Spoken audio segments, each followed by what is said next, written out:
Hey everybody, on this video we're going to do some actual locksmithing here. Got a Schlage deadbolt taken out of this lock here. There's another one without a key.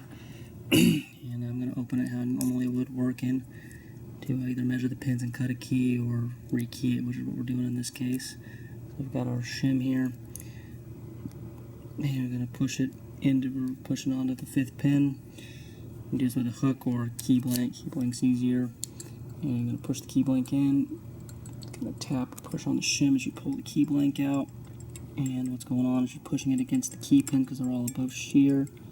As the blank comes out, they drop, and the shim just goes between the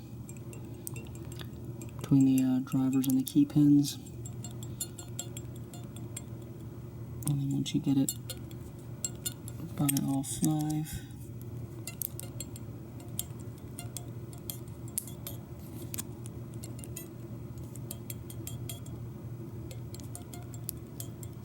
and your lock will open here. Oops. Pushing the camera.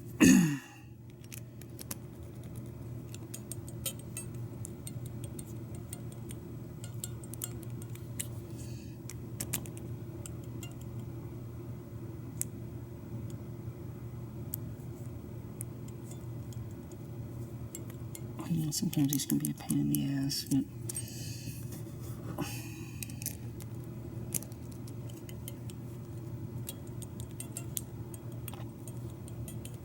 there we go.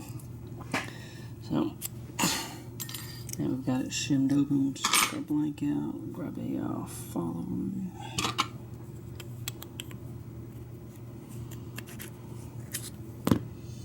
And just dump our key pins.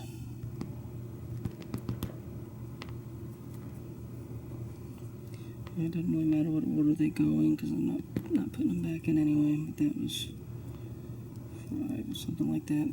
Anyway, and the key we're going to be pinning at 2 is right here. It is 5, 7, 5, 6, 5 is the key we're going to pin at 2. And sorry, my pin kit is not right in front of the camera here. What was it again? 5, 7, 5, 6, 5. Okay. So I'm just going to grab all 3 of my 5 pins.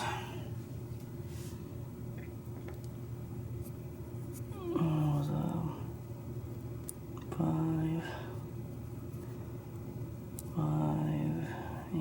5, then we need a 7 and a 6. 7 and a 6. Okay, there's our 6 pin and our 7 pin. Okay, make sure they're all flush at the shear line. And insert it back in. Make sure this works. And go and reassemble it here.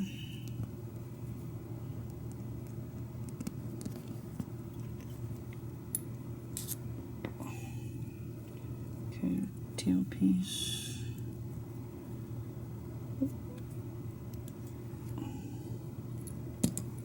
A little bit here.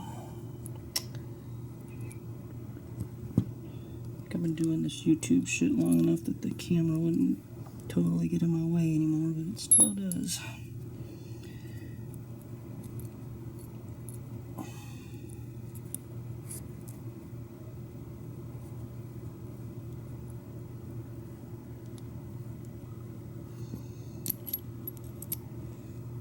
Drop our cap on.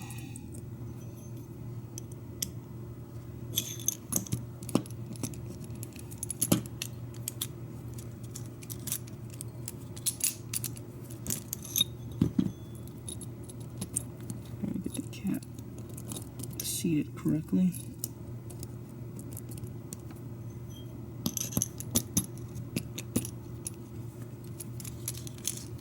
There we go. We just want to kind of snug it up, and then usually end up turning it back one. Put the key in. If it's real hard to turn, just loosen it one. If the key doesn't want to come out, then tighten it one. But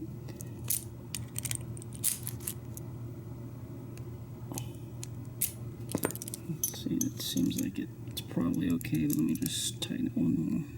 No, it's definitely good. Alright, and then I'll just probably cut a second key, so I've got 2 keys for this guy.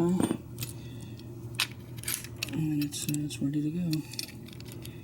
And when I put these screws back in these things, I don't normally use a electric screwdriver because I don't want to cross thread one and strip it or something stupid. So I normally just use a hand screwdriver on this kind of stuff.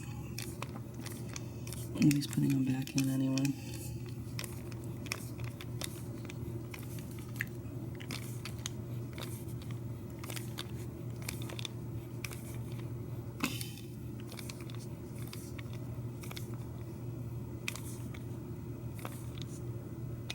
And there's a deadbolt that didn't have a key, and now it does. So that'll do it for this video, and I'll talk to everybody later.